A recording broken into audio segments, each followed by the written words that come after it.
தென்பெண்ணை ஆற்றின் குறுக்கே கர்நாடக அரசு தடுப்பணை கட்டும் முயற்சியை தடுக்க வலியுறுத்தி கிருஷ்ணகிரியில் விவசாயிகள் ஆர்ப்பாட்டம் நடத்தினர்.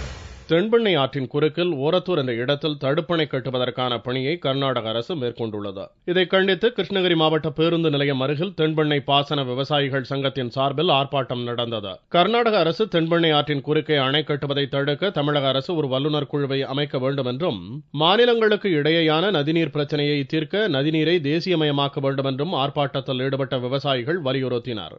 தென்பெண்ணை ஆற்றின் குறுக்கே ஒரத்தூர் ஏரியிலிருந்து மீண்டும் அதே மாதிரி ஒரு திட்டத்தை செயல்படுத்தியிருக்கிறது.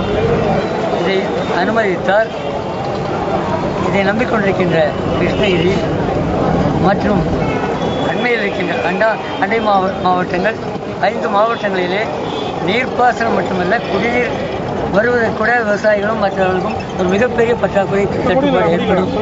பொறுத்தவரை எல்லா பிரச்சனையிலும் இந்த நதிநீர் பிரச்சனை இருக்கின்ற காரணத்தினால் நதிநீரை தேசியப்படுத்தி மத்திய அரசு தமிழகத்தினுடைய நீர்ப்பாசன பிரச்சனைகளை தீர்க்க வேண்டும். தென்பெண்ணை ஆற்றில் தடுப்பணை கட்டினால் கிருஷ்ணகிரி, தர்மபுரி, திருவண்ணாமலை, விழுப்புரம் மற்றும் கடலூர் மாவட்டங்களில் வறட்சியை சந்திக்கும் சூழ்நிலை ஏற்படும் என்று விவசாயிகள் அச்சம் தெரிவித்துள்ளனர்.